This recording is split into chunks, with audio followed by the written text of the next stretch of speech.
Thank you, Kathleen.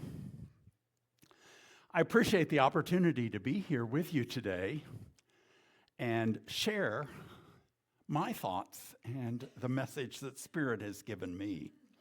You heard the short bio for me.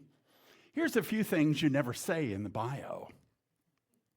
I was married to a woman for 6 years, and together we had one son. I was a registered nurse for 40 years before I became a minister.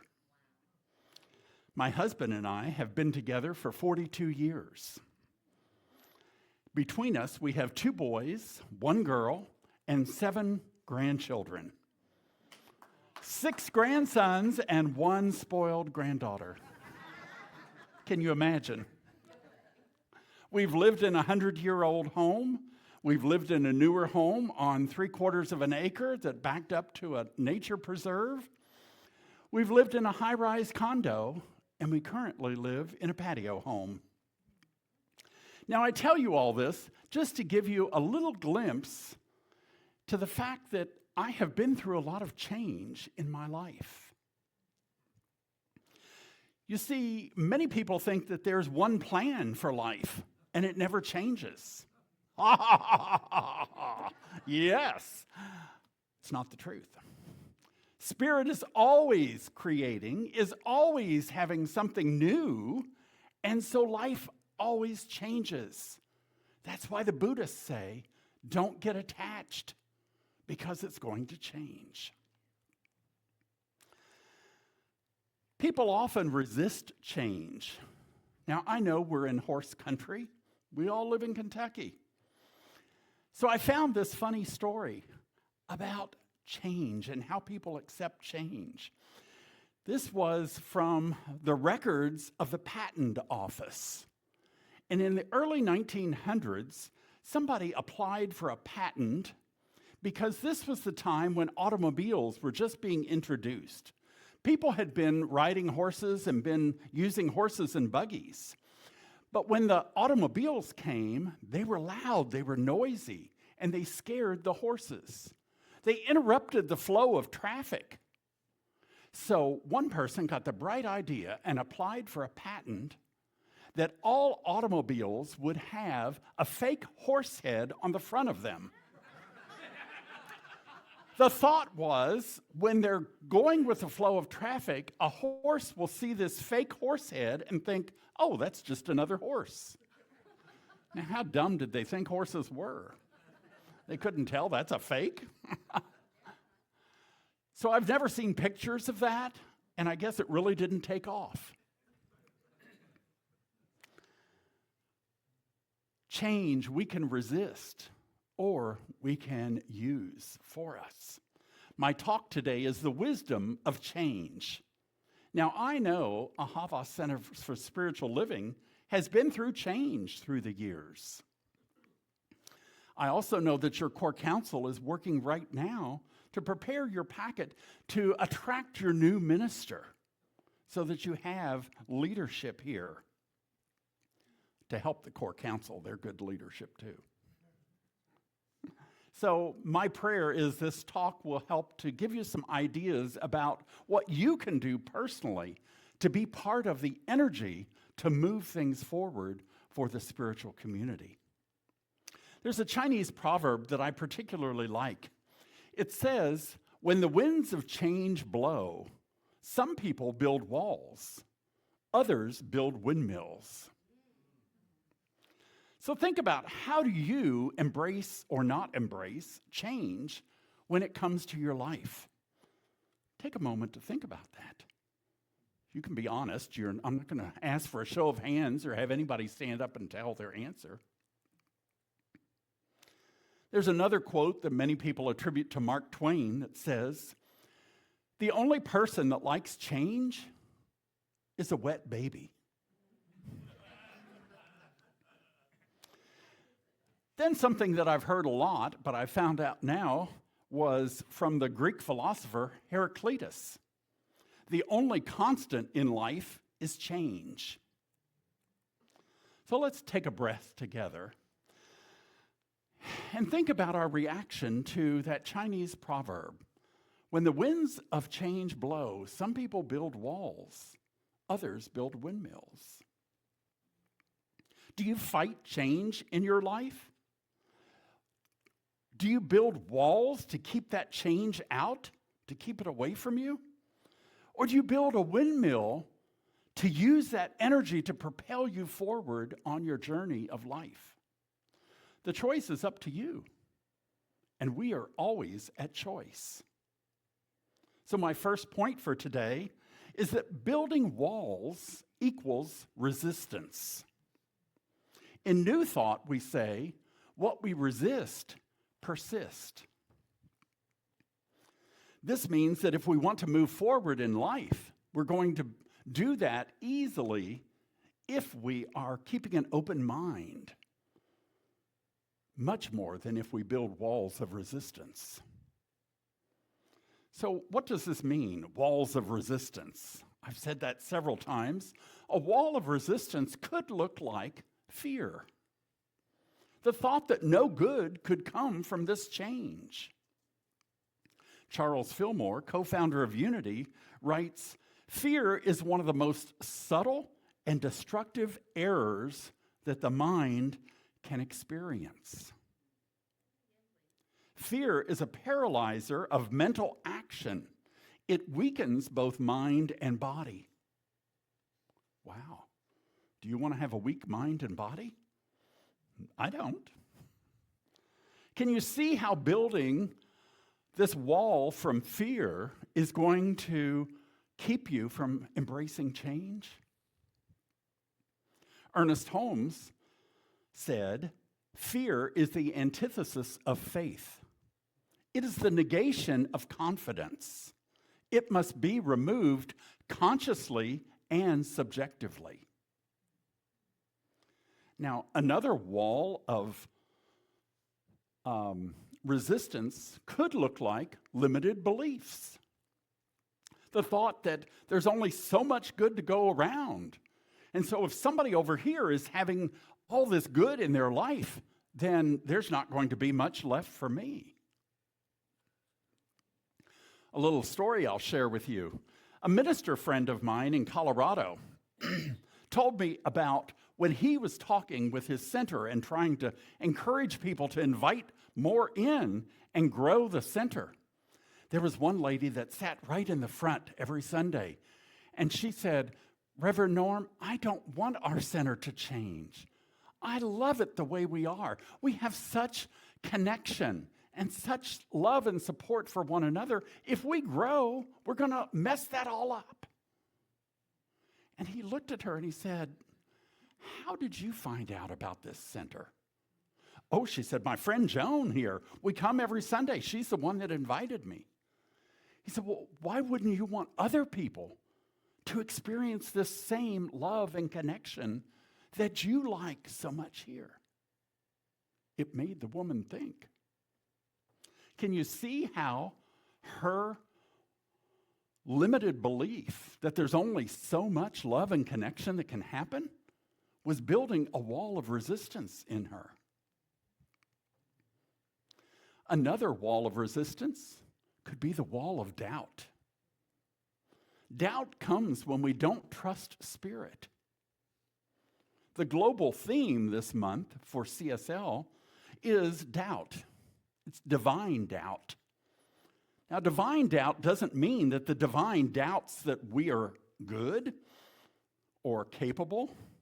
It means we doubt that the divine is bringing about good in our lives no matter what manifests around us. Thank you, Shannon, for that song.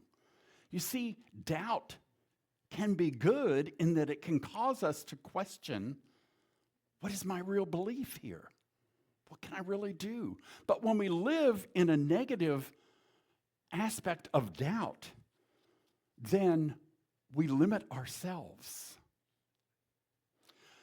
Ernest Holmes wrote in Science of Mind, page 109, "We must know definitely and constantly that the universe is for us and not against us." Now, he goes on to talk about this, and people said, "Well, Ernest, what do you mean? Have you looked around the world? There is so much negative, there's so much fear, there's so much pain in the human race. How can you say the universe is for us? And he explains that if we're focusing on the negative, if we're doubting that there's any good there, then that's what we're going to see. But if we live with a positive expectancy for good in our lives, that's what's going to manifest for us. When we expect it, that's what we see. We say often, what we think about is what we bring about. So what are we thinking about? What's going on in our minds?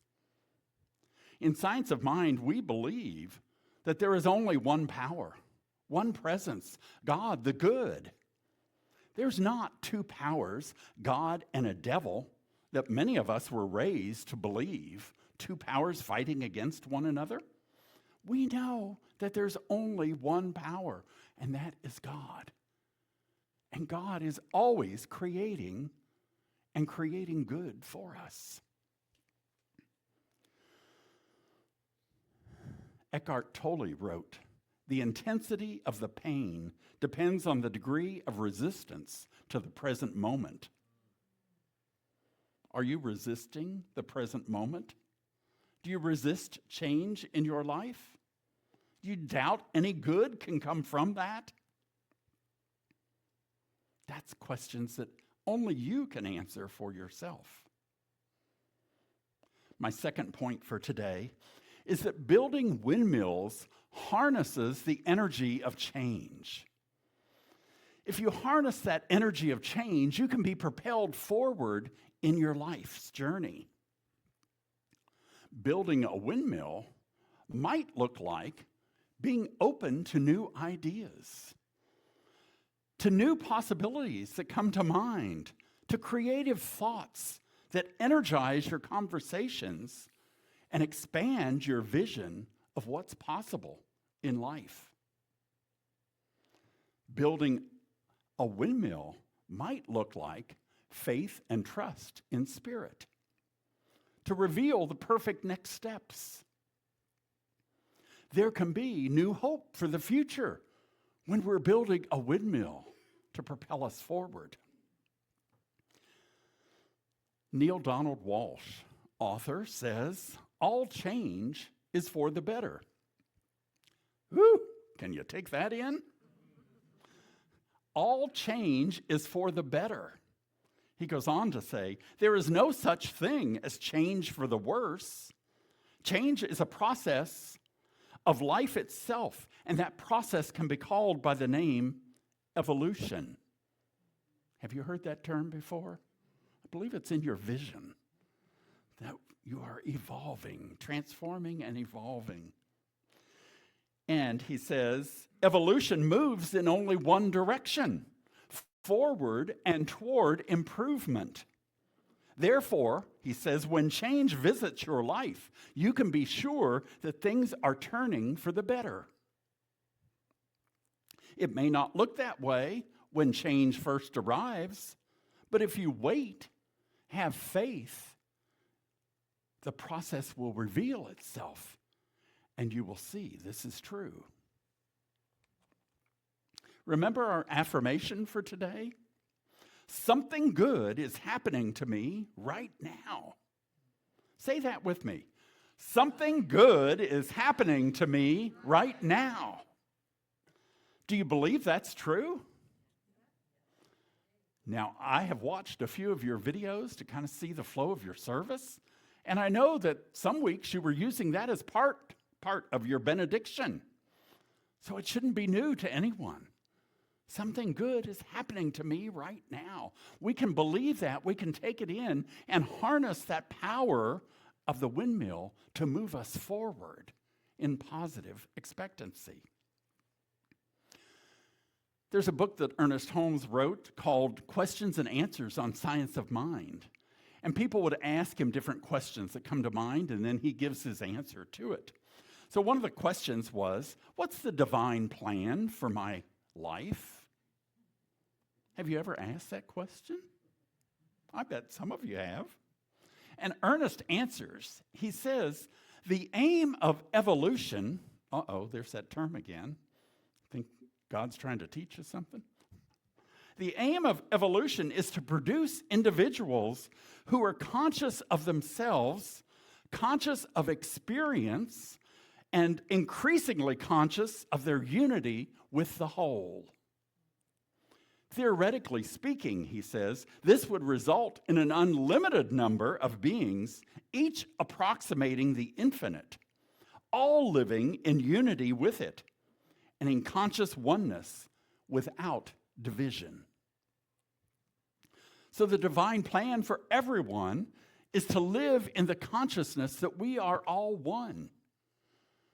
On the outside, we might see lots of differences, but we are all one. Now, God manifests in so many different ways. The variety is amazing to me, just in human beings, but then all the different animals, the plants, the minerals, the trees, water, colors, textures. Everything that we see around us is an expression of that infinite intelligence that created it. And remember, Ernest Holmes said, conscious oneness without division. We are all part of it. The final point for today, how do we harness the power of change like a windmill? We do that by training our minds for the expectancy of good. We look for the blessings in all situations. We focus our attention on our oneness with all things around us, all people, all creation. We do this by going within. As we go within, we align our hearts and our minds with that creative power that we find in the stillness, as Shannon sang about. As we go within, we find the answers. We find the love, the compassion, and the power to live life affirmatively. When we live from this divine self, we're focused on love and compassion and seeing good in everyone and everything. This was the power that Jesus had in his life. He knew the Father and I are one. And as we tap into that spirit of oneness, we gain the spiritual power to step into unlimited possibilities for our lives, to see things new and fresh. Science of Mind teaches that while we cannot change the past, we can choose how we meet the present.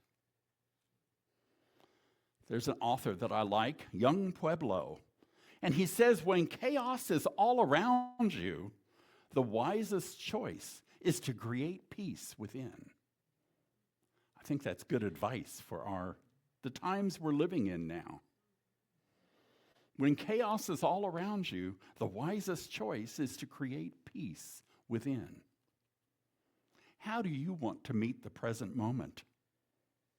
With a wall of resistance, trying to keep it out?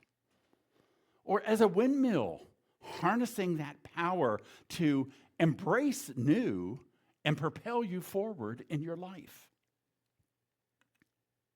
Eric Butterworth said, we can resist and struggle, or we can deal with it in love and non-resistance. If we're going to harness the power of change, we must align with Spirit, be in the flow of the divine plan. Otherwise, we're building a wall of resistance. This is the secret to change, is to align ourselves with Spirit, to stay in that ever positive expectancy. What's next? That wonder of a little child, expecting good things to happen and knowing that God will provide it. Socrates, have you heard of him? Said, the secret, and he lived a long time ago, The secret to change is to focus all of your energy not on fighting the old, but on building the new. Now, we focus our energy by aligning with Spirit, by using our spiritual tools, prayer, meditation, visioning, visualizing, affirmations, journaling, spiritual readings, uplifting music, whatever you use to go within and connect yourself with your higher power.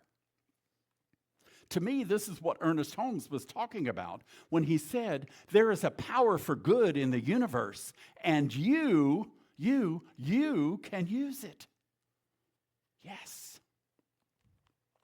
So it's up to each of us to create the world that we want to see. We do this by maintaining our daily spiritual practice, staying connected with that source. Science of Mind textbook, page 495, says, in the Science of Mind, we learn that no thought of negation can enter a mind already filled with peace and faith. The suggestion of limitations, fear, and doubt cannot find entrance to that mental home where God is enthroned as the supreme guest. Limitations, fear, and doubt, those were the walls of resistance that I was talking about. And when we are aligned with Spirit, those can't come in to our minds.